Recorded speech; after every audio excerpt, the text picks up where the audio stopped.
A massage chair might seem a bit extravagant, especially these days. 8 different settings, adjustable intensity, plus it's heated, and it just feels so good. Yes, a massage chair might seem a bit extravagant, but when it can come with a car, suddenly it seems quite practical. The all-new 2025 Volkswagen Tiguan, packed with premium features like available massaging front seats, it only feels extravagant. You just realized that you needed to hire someone yesterday. How can you find amazing candidates fast? Easy. Just use Indeed. When it comes to hiring, Indeed is all you need. Stop struggling to get your job posts seen on other job sites. Indeed's sponsored jobs help you stand out and hire fast. With sponsored jobs, your post jumps to the top of the page for your relevant candidates so you can reach the people that you want faster. And it makes a huge difference. According to Indeed data, sponsored jobs posted directly on Indeed have 45% more applications than non-sponsored jobs. Plus, with Indeed sponsored jobs, there's no monthly subscriptions, no long-term contracts, and you only pay for results. How fast is Indeed? Well, in the minute I've been talking to you, 23 hires were made on Indeed, according to Indeed data worldwide. There's no need to wait any longer. Speed up your hiring right now with Indeed. And listeners of this show will get a $75 sponsored job credit to get your jobs more visibility at Indeed.com/BWN. Just go to Indeed.com/BWN right now and support our show by saying that you heard about Indeed on this podcast. Indeed.com/BWN. Terms and conditions apply. Hiring? Indeed is all you need.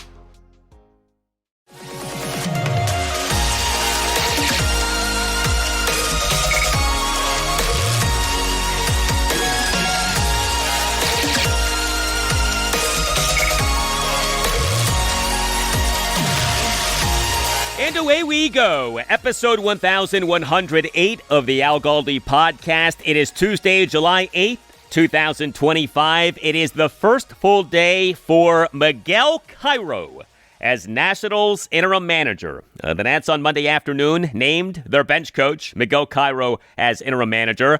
This off the seismic announcement on Sunday evening. Nats managing principal owner Mark Lerner announcing having fired Nats president of baseball operations and general manager Mike Rizzo and manager Davey Martinez. Miguel Cairo was hired by the Nats as bench coach in November 2023. He was the Chicago White Sox's interim manager for the team's final 34 games of the 2022 regular season, going 18-16. He's 51. He's a former major league player. He's a native of Venezuela. And who the heck knows what is going to happen with the Nats with Cairo as interim manager and Mike DeBartolo as interim general manager. No game for the Nats on Monday. They have a 3-game series at the St. Louis Cardinals Tuesday evening through Thursday evening. What the Nats ultimately do at GM is huge. I can't overstate how important that is given the state of the rebuild, which is not good. And what the Nats ultimately do at GM is going to be so telling regarding the true commitment of the Lerner ownership group on owning the team in a, shall we say, proper way. But specific to manager, I've had this thought. What about Ryan Zimmerman? Nats legend Ryan Zimmerman, a.k.a. Mr. National. He's currently working for the Nats as essentially an all-purpose employee. I have no idea if he would want to be the team's manager, but a trend in MLB in recent years has been for teams to go with smart, well-regarded, recently retired players as managers. Ryan Zimmerman fits that description, something to think about. But regarding the Lerner ownership group, here was MLB insider Ken Rosenthal on Fair Territory with Ken Rosenthal on YouTube on Monday. The problem here, the biggest problem here, as it's often the biggest problem with franchises, is that the issue starts at the top. When Mark Lerner issued a statement yesterday announcing these dismissals, he made no mention, of course, of ownership's culpability, how they used to run top 10 payrolls and no longer do. That's part of it. And part of it also is this ownership, as I wrote today, they've been indifferent, they've been apathetic, they've been disconnected. And then all of a sudden, yesterday, they wake up. It's just odd timing overall. Yeah, well said by Ken Rosenthal. Hello and welcome to this Tuesday installment of the Al Galdi podcast. Is being called a one-hit wonder a compliment or an insult? Well, I guess that depends on how you frame being called a one-hit wonder. Former NFL quarterback Cam Newton, he on his podcast in a conversation with rapper and Commanders fan Wale, questioned whether Commanders quarterback Jayden Daniels will prove to be a one-hit wonder. Now, Cam, as far as I could tell, was just asking a question, but I do think that this is a worthwhile topic because I believe that Jayden Daniels essentially is immune to being a one-hit wonder. He has the antibodies to prevent being a one-hit wonder, unlike another man who had a great rookie season as a quarterback for Washington, Robert Griffin III, and RG3. That name was invoked by Cam Newton in this conversation with Wale. We have a lot to get into. Get into all of it. We shall. Next segment.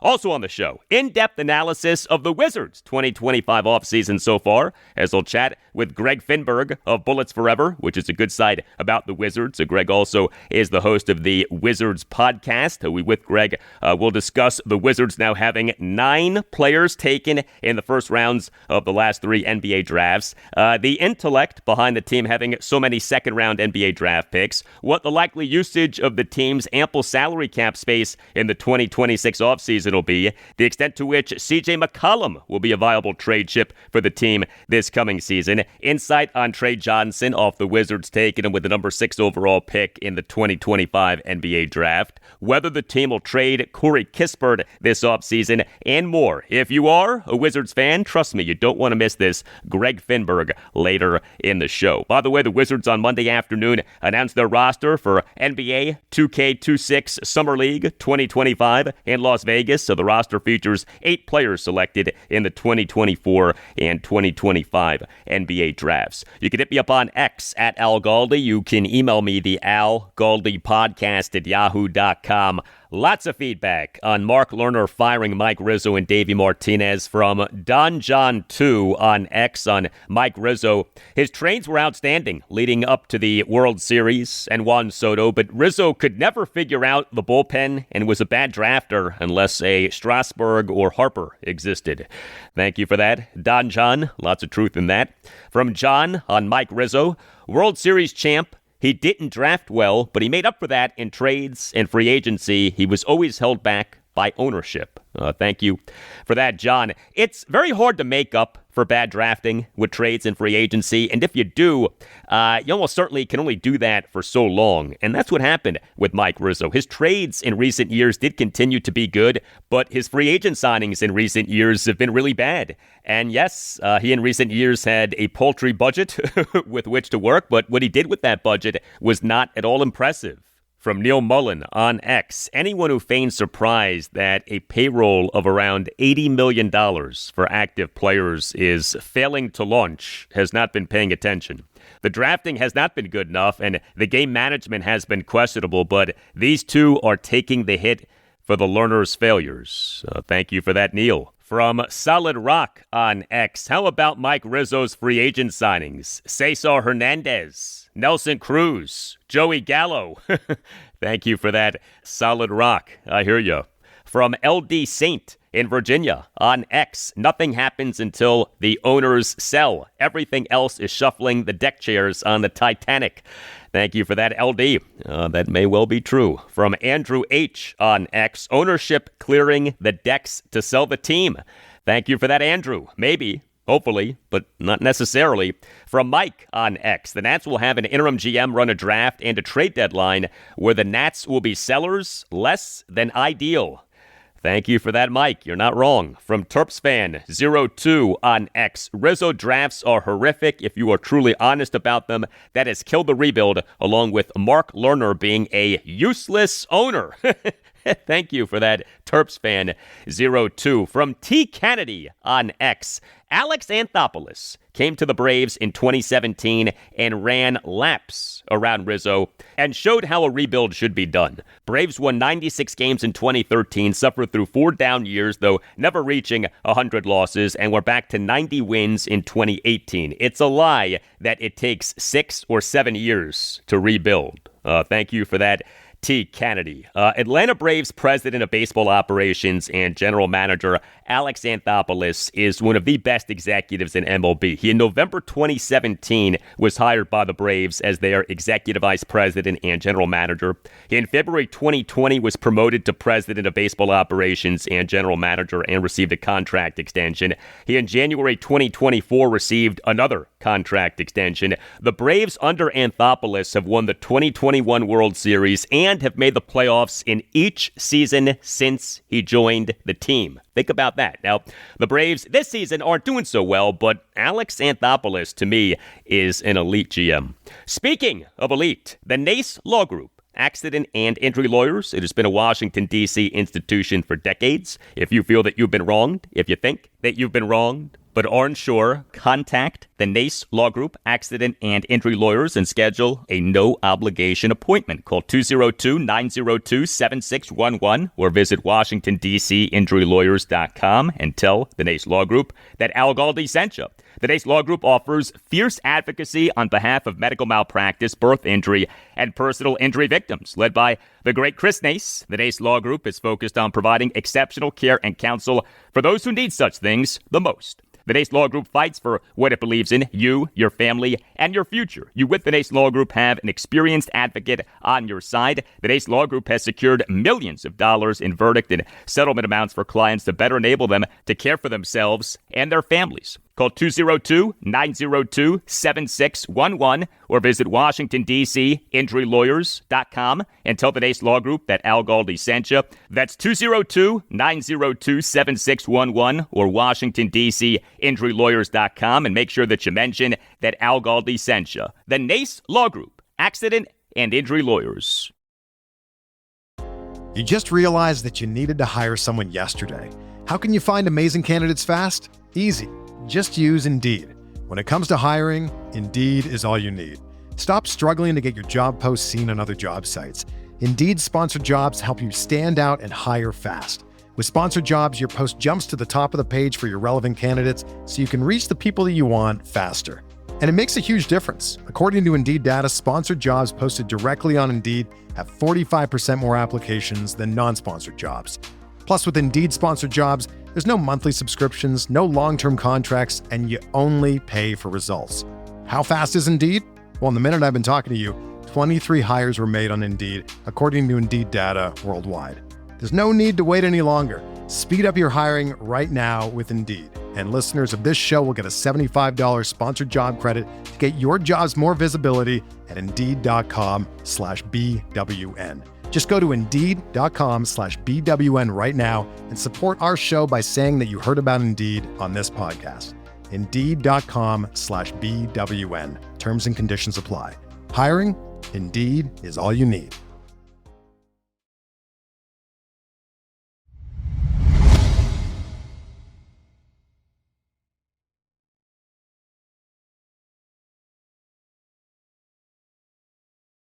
Hey, thank you to all of you who have given this podcast a 5-star rating and who have written nice reviews of the podcast. You on Apple Podcasts and on Spotify can both rate the podcast and write reviews. 5-star ratings are very much appreciated. Positive reviews are very much appreciated. The massive news of Sunday evening, Nationals managing principal owner Mark Lerner announcing having fired Nats president of baseball operations and general manager Mike Rizzo and manager Davey Martinez. That news forced a big-time revamping of Monday's show, episode 1107, on which I did not do a true Commander segment. Now, this is a podcast for which I talk Commanders on every episode, no matter the time of year. On Monday's show did talk some Commanders, so the streak was kept alive. But because of the firings of Rizzo and Davey, I did not think that doing some lengthy Commander segment made a ton of sense. And so what I want to do right now is address something that gained a good bit of attention during July 4th weekend. Former NFL quarterback Cam Newton, who the Carolina Panthers took with the number 1 overall pick in the 2011 NFL Draft out of Auburn. And the Panthers at that time had a first-year head coach in future Washington head coach Ron Rivera. Cam, on his Funky Friday podcast on YouTube in an episode that came out on June 27th, had Wale as a guest. Wale, as many of you know, very successful rapper. He's 40. He's a local. He went to Quince Orchard High School in Gaithersburg, Maryland, and he is a huge Commanders fan. Wale is one of the top celebrity fans of the Commanders. Cam and Wale talked Commanders, and the conversation included about a 4-minute discussion about quarterback Jayden Daniels. Here you go. Do you fear Jayden Daniels could be a potential one-hit wonder? Nah. What makes him different? I think he loves the game too much. But speak to me like from a DMV. He loves the game too much. You know, you got people that don't love the game. Mm-hmm. They love what comes with the game. That boy loves the game. Like, he just loves the game. Like, you know what I'm saying? Like, some people don't love it. Like, they just really good athletes. But he's like a little, like, he look at the playbook, like, on his downtime. Like, he really like that. Like, you know what I'm saying? Like, you get thrust on to playing varsity football in 8th grade, like at 120 pounds, like something like that, something crazy. And like, he really, public school, got all the records, like people like that, that's the type of archetype of somebody who really love the game. Yeah. Like, and I think he's like top 10 all-time passing in California, like, and he's got wheel, that's not normal. Like, he love it. He do the VR stuff, he love the game. Everybody don't love it, man. Cause you coming off that rookie of the year, life a little different for you. Like, we've seen a lot of success as a rookie season. I worry about that with most like CJ struggled a little bit the second year, but the line was a little. But I'm gonna say it in this way: there's nobody who had the game in a chokehold like Robert Griffin III. His rookie season. Yours wasn't too shabby now. No. But I saw it firsthand. Well, I had you on fantasy, so I saw it too. Listen, like, and I've never admitted this, and I'm just speaking my truth. Robert Griffin III's impact, his rookie season, really made people it was almost like a CJ Stroud, Jayden Daniels. But it was exciting too. Like, it was extremely exciting. The runners, So you go into a market that is black people, fiending for somebody that looks like them. Yeah. And not only is he talented, they winning. Well, you know what I'm saying? So that was after my rookie year. RG3 comes in, has an unbelievable year, and it's like, hold up. He's next. Like, and then obviously injuries, happen in the rest of history. He actually told me that week, like, I remember I talked to him the day before he played the Seahawks, and I just remember, I don't know if it was text or we talked, but he just got across to me. He's like, yo, like, they got a lot of running plays for me this week in the script. Like, got a lot. Like, he's like, my shit ain't all the way, like, and I'm like, damn, like, what can I say? I'm just listening, and I'm seeing them do the read option, like the first 3 plays they ran. I'm like, oh shit. So we was up. I think we was up like 10, and then they kept running, and I'm like, bruh, I don't like this. And then when he tore that jump, I just knew, like, this is gonna be hard to come back from in your second season. Yeah. And we was a toxic. Redskins was really toxic at that time. Yeah. It was bad. Like, he was in a bad situation. Is you bad, babe? I never won. But RG3, bro, I have to tip my hat to him. One of the GOAT rookie seasons of all time. No, for sure. Yeah, absolutely. So I see that same thing happening for Jayden, and as being in that community, do you fear that? I mean, I think you always fear, like, we got PTSD of not winning for so long. So it's like we don't even know how to have good things. We don't know what it's like to be like having 5 primetime games this year. Like, we don't know. Like, so it's like there's a reason why. You know what I'm saying? And this is the kid from LSU. But so we like, damn, like, okay, when is the honeymoon over? Like, you know what I'm saying? It's easy to think like that, but I gotta believe in, like, you know, the new organization and new GM. You know, they got plans for the new stadium. So, like, we going in the right direction. We trying to right them wrongs from all them years, so.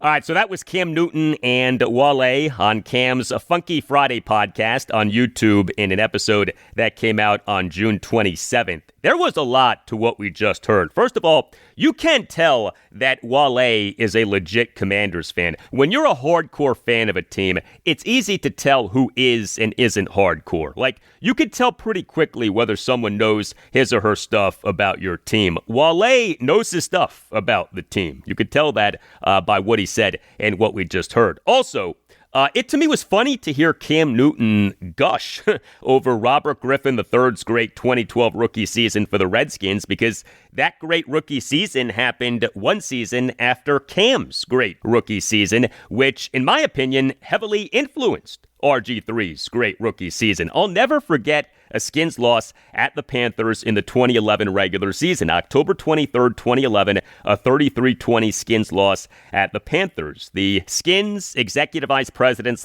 / head coach at the time, Mike Shanahan, he during his post-game press conference talked about how the Skins had not been properly prepared for the Panthers' college-style plays, i.e. the Panthers' read option plays, as the Panthers, and this gets forgotten, made innovative usage of the read option in the NFL with a rookie quarterback the year before the Skins did.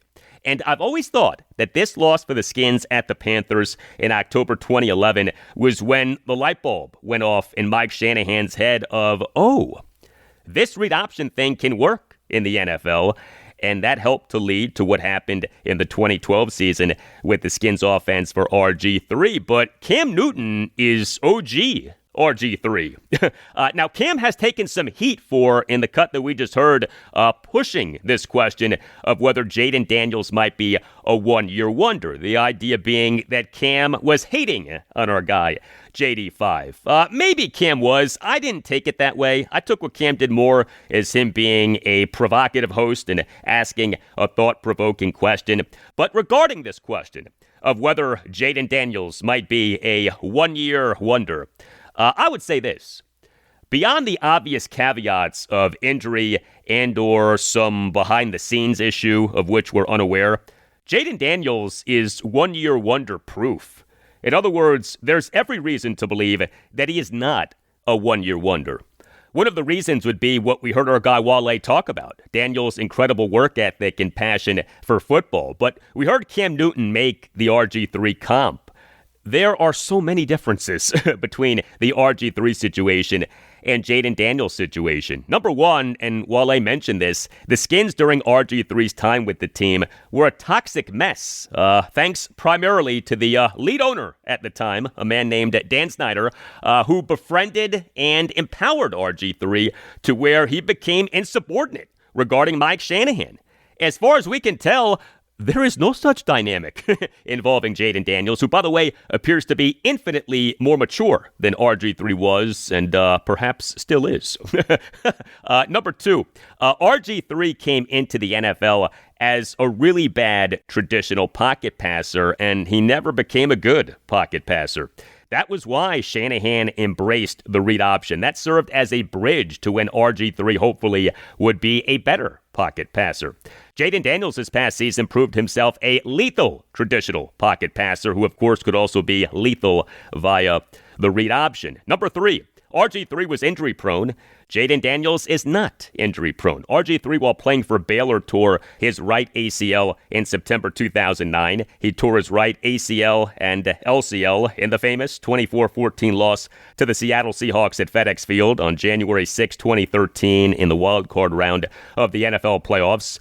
He suffered a dislocated left ankle in a 41-10 blowout win over the Jacksonville Jaguars at FedEx Field on September 14th, 2014. Jayden Daniels, over 5 seasons as a collegiate QB1, never suffered serious injury, and during his all-time great NFL rookie season, did not suffer serious injury. All three of these factors that doomed RG3 are not in play at all for Jayden Daniels. Bad team culture, being a very flawed quarterback, being injury prone. All of these things were in effect for RG3.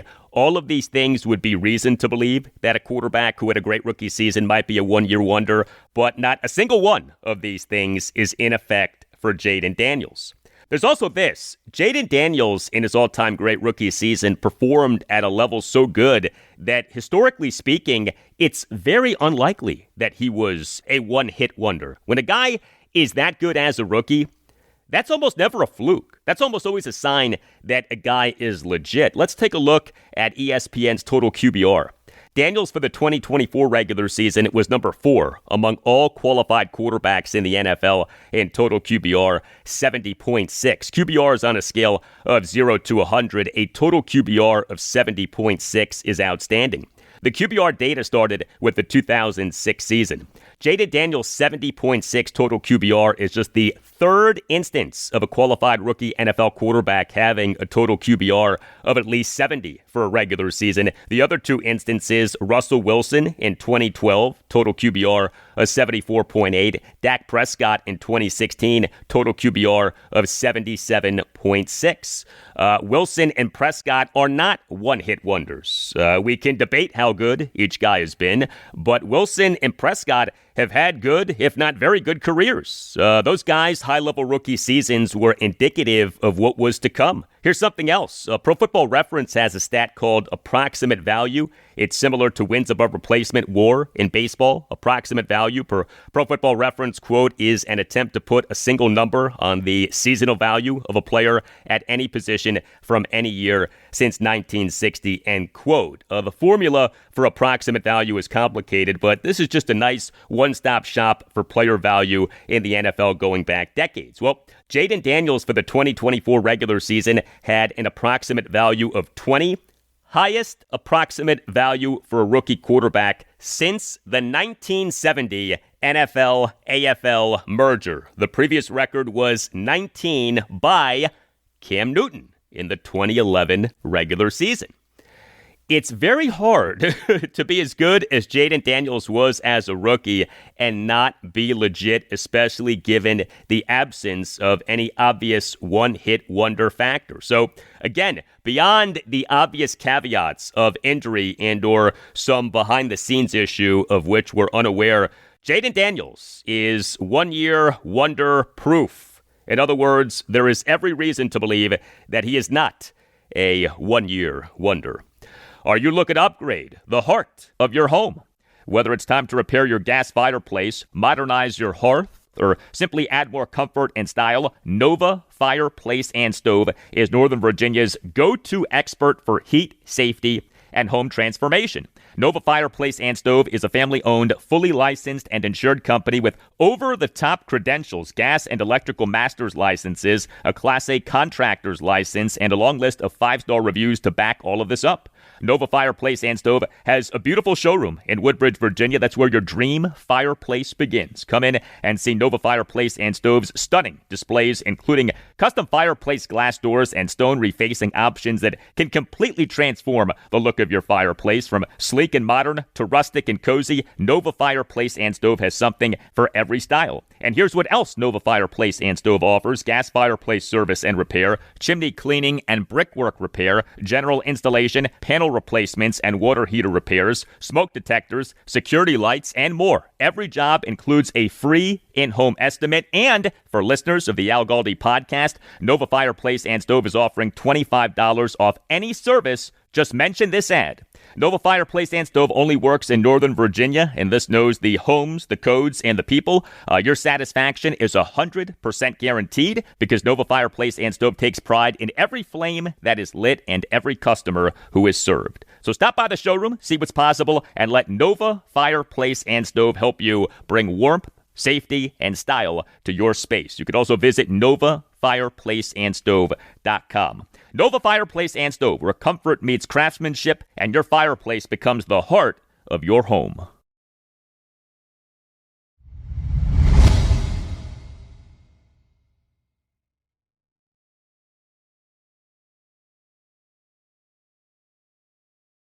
All right. How are our rebuilding and tanking Wizards doing in this NBA offseason so far? The Wizards this past Sunday afternoon, hours after the end of the NBA's moratorium period in the 2025 offseason, announced having acquired CJ McCollum, Kelly Olynyk, Cam Whitmore, and a second-round pick in the 2027 NBA draft as part of a three-team trade with the New Orleans Pelicans and Houston Rockets. The Wizards traded Jordan Poole, Sadiq Bey, and the draft rights to Georgetown's Micah Peavy, who was taken with the 40th overall pick in the 2025 NBA draft to the Pelicans. So the Wizards traded second-round picks in the 2026 and 2029 NBA drafts to the Rockets. So also, the Wizards on June 28th announced having traded Colby Jones to the NBA champion Oklahoma City Thunder for Dylan Jones and a second-round pick in the 2029 NBA draft. And we had what the Wizards did in the 2025 NBA draft. The Wizards on June 25th took Tre Johnson out of the University of Texas with the number 6 overall pick in the 2025 NBA draft. The Wizards early Thursday morning, June 26th, announced having acquired the draft rights to Will Riley, who the Utah Jazz on Wednesday night, June 25th, took out of the University of Illinois with the number 21 overall pick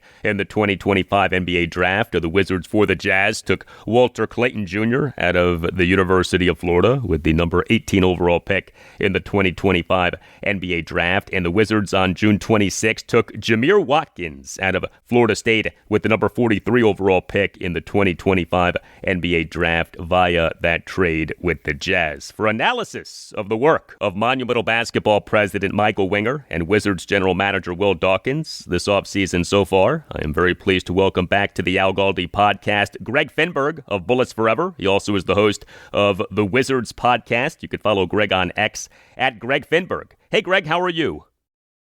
Thanks for having me out. It's always a pleasure to come join you and talk Wizards basketball. I've been great. It's been, like I said before, pretty busy last couple weeks, with the NBA draft, having 3 picks there, with the Wizards making a lot of splash moves that I probably didn't foresee them making. So they're kind of moving, along this rebuild. So it's been a pretty chaotic last 2 weeks, but excited to be with you to talk some basketball today. I know that you, like me, are a big fan of what Michael Winger and Will Dawkins are doing. The meme that you often use of Winger and Dawkins, a black and white photo of each guy in a suit with the words, quote, parental advisory, explicit content, end quote, like a CD with bad words from back in the day. That meme cracks me up. Did you create that meme? I can't. I love to take credit for it. My friend Matt Moderno, who also does a bunch of Wizard stuff on Twitter, he's quick with the memes and stuff. So he posted that right away. And I was like, Matt, can I steal this from you? Because I'm going to be posting it a lot. I think, and I have. Like they just seem to make some really calculated moves. And, maybe it's not as great in the grand scheme of things if you've been a fan of some other teams with great front offices. But certainly when you've looked at, what Ernie Grunfeld did before he was fired, what Tommy Shepard did before he was fired, it's so much different and less modernized than what the current front office has been doing. And so I think that's why you've seen that meme show up so much. It's, Wizards fans are pretty excited to be able to get behind a front office that really feels like they have, some sort of plan. Yeah, and emblematic of that is this buy low acquisition of Cam Whitmore, the Wizards getting him for second-round picks in the 2026 and 2029 NBA drafts. So the Wizards now have a whopping 9 players taken in the first rounds of the last 3 NBA drafts. Bilal Coulibaly and Cam Whitmore from the first round of the 2023 NBA draft. Alex Sarr, Bub Carrington, Keyshawn George, A.J. Johnson, and Dylan Jones from the first round of the 2024 NBA draft. And Tre Johnson and Will Riley from the first round of the 2025 NBA draft. I'm a big fan of this strategy. Take as many swings as possible with as many high upside players as possible and see what connects. What stands out to you about this strategy? I've maintained all along. It's like if you're playing darts, like you just want to throw as many darts as you can. Like hopefully you hit a bullseye. Hopefully you hit some good ones. And I think the Wizards are trying to do that. They're not going to be able to fully develop and maximize all 9 of those picks. I highly doubt that they can. That's pretty impressive if they do. The main thing is just be acquiring talent and continue to stack all of these young assets. And it's always great to have way too much talent than it is to not have enough. And the Wizards didn't have enough a lot of the last couple of years. But I think the main thing about those 9 first-round picks on the roster for the last 3 years is only 3 of them were selected by the picks the Wizards originally owned, which would be, Alex Sarr at number 2, Tre Johnson at number 6, and then Bilal Coulibaly. They moved up one spot, but eventually took him with their pick. The other 6 were acquired, on draft night, and they actually selected that player, or were acquired after the fact. Like AJ Johnson was a great piece to get in that Kyle Kuzma trade. You aren't going to be able to give Daniel Gafford a lucrative contract extension, so you traded him at max value when you brought back the 26th pick, trade up to 24 and drafted Keyshawn George, who looks like he could be a great 3-and-D wing. With Cam Whitmore, you're buying low on an asset that isn't necessarily bad. It's just Houston's too good to play him. And so they're making all of these really smart, calculated decisions to acquire all of this young talent. And I doubt that all of it will pan out maybe to the way that they fully hope. And I don't know if all 9 of those first-round picks will be on the roster when they're competing. But it's the ability to acquire that for cheap, and they've been able to do that. So we'll see who sticks from those 9, but it's nice to have too much talent than to not have enough.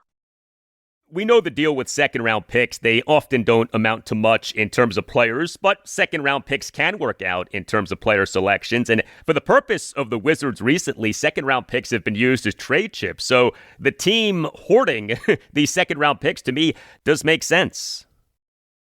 Yeah, that's one of the arguments that it really kind of annoys me, that I see a lot of Wizards fans saying, yeah, they have all these second-round picks, but they got 0 first-round picks for Bradley Beal, 0 for Kristaps Porzingis, 0 for Kyle Kuzma. The rebuild really isn't doing what it's destined to do. And that's just false, because second round picks, like the Wizards, at one point in the draft had 16 future seconds. And obviously they made some trades. And now, like you said, they're down to 12. But the second round picks aren't just, here's 12 seconds, we're going to draft 12 prospects with these picks. That's not how it's going to go. It's the ability, like you mentioned, to buy low on a player like Cam Whitmore for a couple seconds, down the line to be able to acquire veterans that can help. I mean, they traded Valanciunas for a pair of second-round picks, so it's clear that might be the market if they're looking down the line to acquire a veteran. It's also, like you saw with Utah and Washington in the draft, the Jazz made that trade in part because they gave up 3 extra second-round picks to move up 3 spots. So that's another area where you can consolidate and use all of those seconds. So, the Wizards aren't going to draft 12 second-rounders with those picks. And I understand second-round picks don't necessarily pan out to be Nikola Jokic's or Isaiah Thomas's or Draymond Green's all the time, but you can find talent in the second round. I think Jalen Brunson, second-round pick. Herb Jones, second-round pick. The Wizards might not hit on all of those like the Denver Nuggets did with Jokic, but it's the ability to consolidate those picks for future trades and to kind of stack assets. So that's kind of the main point with them. The Jordan Poole 3-team trade that became official on Sunday afternoon sets up the Wizards to have around $100 million in salary cap space in the 2026 offseason. What do you think is more likely with that cap space? That the Wizards use it to become a contender for the playoffs, or that the Wizards use it to take on more bad contracts for the purpose of acquiring more draft capital? I'd say it's the first thing you mentioned, because I think after this season, like the Wizards have a top 8 protected first round pick that the Knicks own. If it's in the top 8, the Wizards get it. If it's not, in the top 8, then the Knicks get it. And so I'd really like to believe if they have a bottom 4 record and they are going to guarantee they can't fall outside the top 8, they keep that pick. It would make a lot of sense to me that they do everything they can in a loaded draft class to be able to keep that first round pick. So I highly doubt that they do any sort of moves to contend or compete this season. But after this season, you've been 3 years one of the worst teams in the league, most likely. I think you're going to want to start to at least compete. And I don't know if they contend after this season, but definitely compete. And so taking back more bad salary, that sort of sets you back. Versus I think they, in an ideal world, like to use it to attract big named free agents, which is something that they haven't been able to do. Washington's a good market. They just haven't been able to attract those free agents. Even when they had John Wall, Bradley Beal, Otto Porter, and a good roster, they couldn't even get a meeting with Kevin Durant. Like LeBron James doesn't even look their way. And so they have to hopefully, develop talent and be like, okay, here's a destination like the Houston Rockets have done, where we have all this young talent. We made the playoffs, and now we just need someone like Kevin Durant, Dorian Finney-Smith to set us over the edge. So in an ideal world, I think they'd like to use that space in free agency to acquire free agents. I think that's easier said than done. So maybe they look to the trade market and say, hey, we have all this cap space. We can take on some big name contract that maybe is 1-2 years left and the team doesn't want to pay anymore. Maybe that's the way that they can do it via trade, because I don't know if they can attract the free agents. But I'd say more so attracting free agents and looking to compete versus going and taking another step back and taking on more bad salary. CJ McCollum on an expiring contract that'll pay him a reported $30.67 million for this coming season, his age 34 season. He still can play. He, for the Pelicans this past regular season, over 56 games, shot 37.3% on threes, averaged 21.1 points per game. Is he a viable trade chip for the Wizards this coming season, or does that salary in the current apron era NBA work against him being a viable trade chip? Like you mentioned, 21 points per game. You shot 44% from the field, 37% from three. He's a guy that can score the ball. He dropped 50 on the Wizards on 10 of 16 from three last year, and the Wizards defense wasn't great. But still, at McCollum's age, I believe he'll be in his early 30s entering next season. But he's also getting paid $33 million, an expiring contract at that, which helps the Wizards if they're trying to move him. But I just don't know, with all the first apron, second apron rules now, if any team's willing to consolidate that much salary and those assets to acquire, a 30-plus-year-old CJ McCollum. If McCollum was 26, 27, then maybe. But expiring contract at his age, I just don't see that happening, which isn't the end of the world. I think he'll be a great vet for guys like Bub Carrington, Tre Johnson to learn from. But I think it'd be pretty difficult for Washington to find a suitor willing to match that salary. Much more with Greg Finberg in moments, but if you would like to grow your business or practice, you can advertise on this podcast. We have special deals being offered right now. Email us. See what we can do for you. The email address is the algaldipodcast@yahoo.com. You just realized that you needed to hire someone yesterday. How can you find amazing candidates fast? Easy. Just use Indeed. When it comes to hiring, Indeed is all you need. Stop struggling to get your job posts seen on other job sites. Indeed sponsored jobs help you stand out and hire fast. With sponsored jobs, your post jumps to the top of the page for your relevant candidates so you can reach the people that you want faster. And it makes a huge difference. According to Indeed data, sponsored jobs posted directly on Indeed have 45% more applications than non-sponsored jobs. Plus, with Indeed sponsored jobs, there's no monthly subscriptions, no long-term contracts, and you only pay for results. How fast is Indeed? Well, in the minute I've been talking to you, 23 hires were made on Indeed, according to Indeed data worldwide. There's no need to wait any longer. Speed up your hiring right now with Indeed. And listeners of this show will get a $75 sponsored job credit to get your jobs more visibility at Indeed.com/BWN. Just go to Indeed.com/BWN right now and support our show by saying that you heard about Indeed on this podcast. Indeed.com/BWN. Terms and conditions apply. Hiring? Indeed is all you need. We're talking Wizards with Greg Finberg of Bullets Forever. Tre Johnson played college basketball for just one season, but he, for Texas in his 2024-2025 freshman season, was a really good scorer. Number one among all qualified players in the SEC in points per game at 19.9. Number four among all qualified players in the SEC in three-point percentage at 39.7. He was the 2024-2025 SEC Rookie of the Year. ESPN NBA draft analyst Jay Billis has called Johnson the best overall shooter in the 2025 NBA draft. What are your thoughts on the Wizards taking Johnson at 6? If you were asking me, he was my third best prospect. I had him even over guys like Ace Bailey and Con Knipple and VJ Edgecombe. So I really like, 20 points per game in the SEC is very, very good on its own. But as a freshman, leading the best conference in college basketball in scoring is way more impressive. He shot 40% from three on a good clip, really good movement shooter. So obviously add some spacing to the Wizards, a team that ranked dead last in offensive rating and efficiency each of the last two seasons. They were 27th in points per game last season, scoring a little bit over 100, which in today's NBA is really not good. So they needed a scoring punch, especially, they drafted him before they traded Poole, but I'm assuming they knew they would try to look to move him at some point. And Washington's offense the last two seasons looked really bad when Jordan Poole wasn't doing pretty much everything to run the show.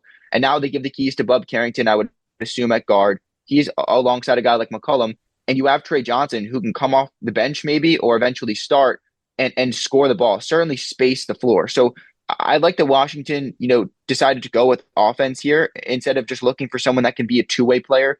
Because while that's ideal, they needed an influx of offensive firepower, and I think Johnson certainly packs that in Washington.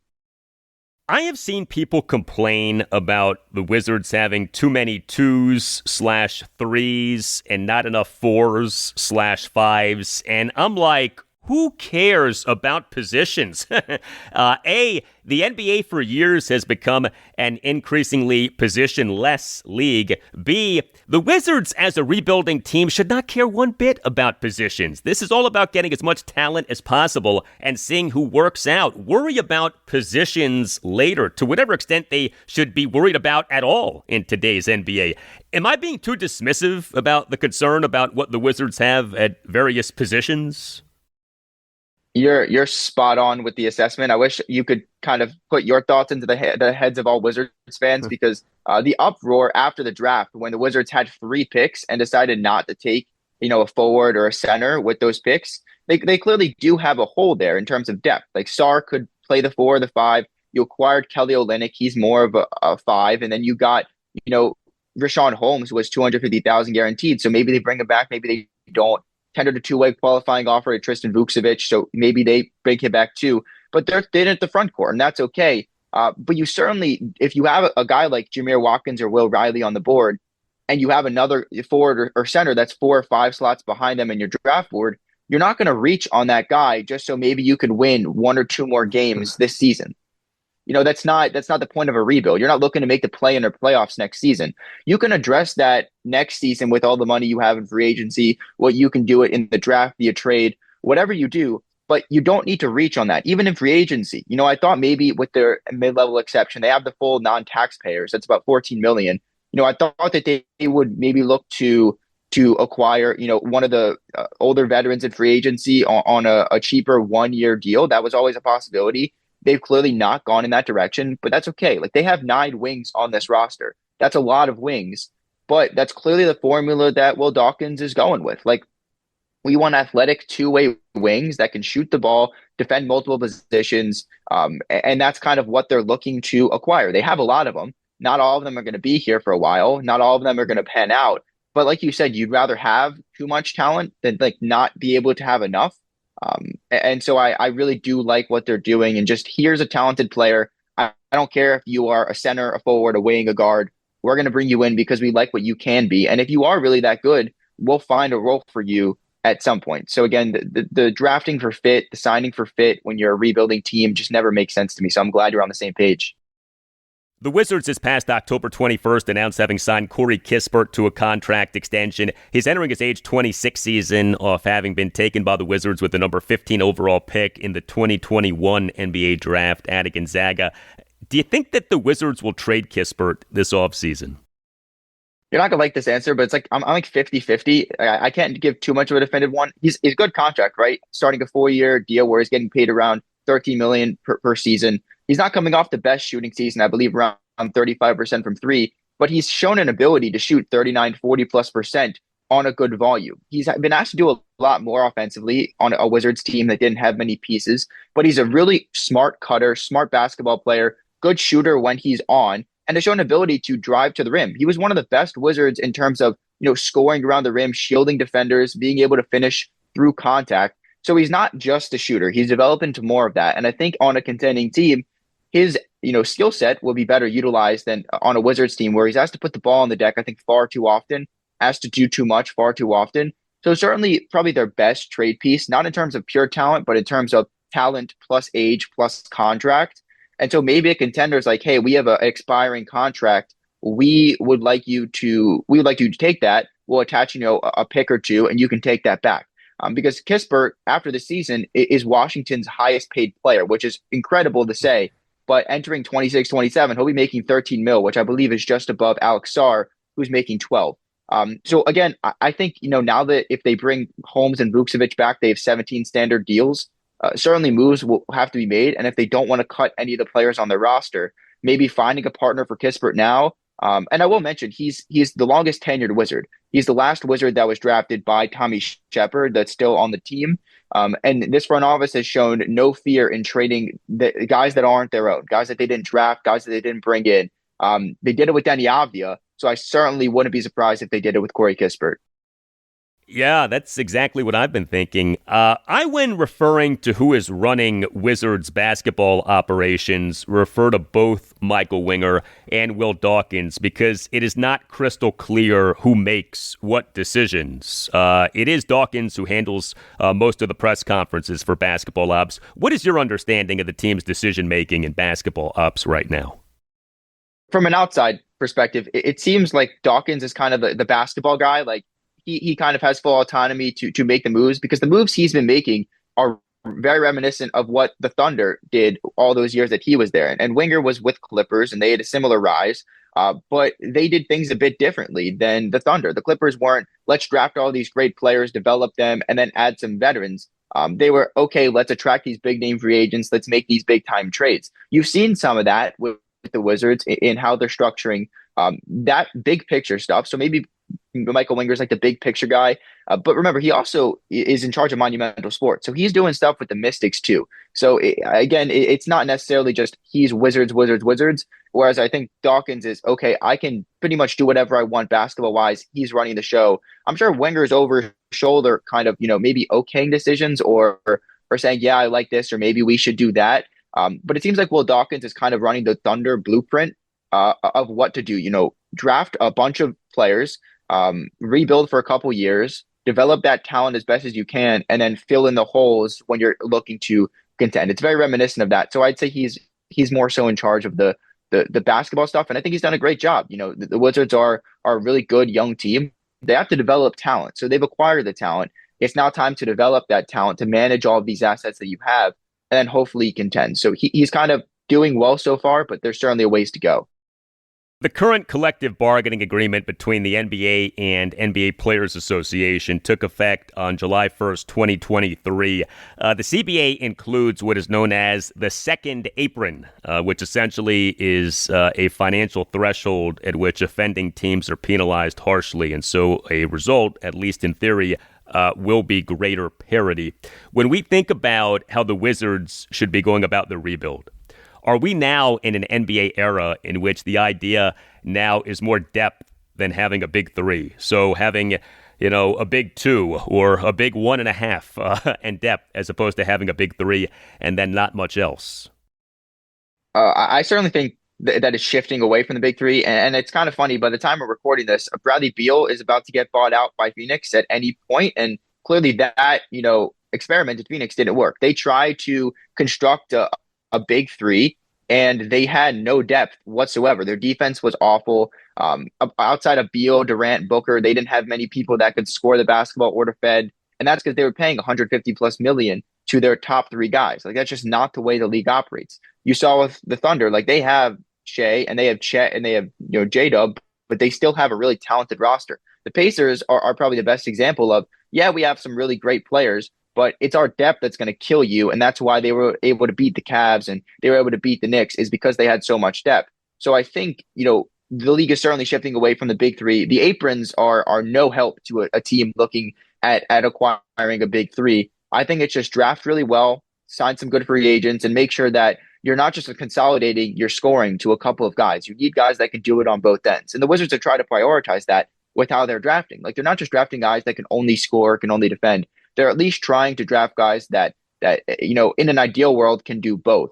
And so I think that's the main thing, that the league is shifting away from that big three era. The Wizards seem to be building a roster. They haven't got the number 1, number 2 picks in great drafts to be able to draft, your 1A or 1B type scores yet.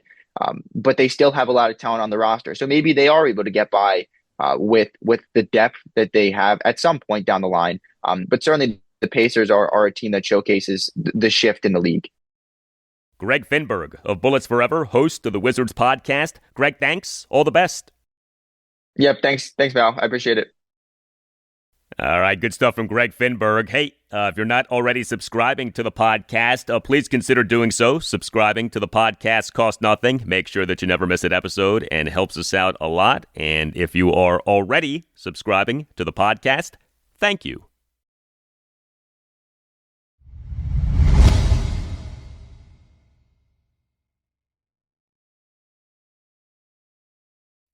And that'll do it for you and me for now. Keep the feedback coming. You can hit me up on X at Al Galdi. You can email me the Al Galdi podcast at yahoo.com. Wednesday show, episode 1109. We'll include a lot for you on the Commanders. Also on Wednesday's show, I'll talk Nationals and Orioles. The Nats are at the St. Louis Cardinals Tuesday night at 7:45 in Game 1 of a 3-game series. And in Game 1 with Mike DeBartolo as interim general manager and Miguel Cairo as interim manager. The O's are home to the New York Mets Tuesday evening at 6:35 in Game 1 of a 3-game series. Have a great rest of your Tuesday, and I'll talk to you on Wednesday.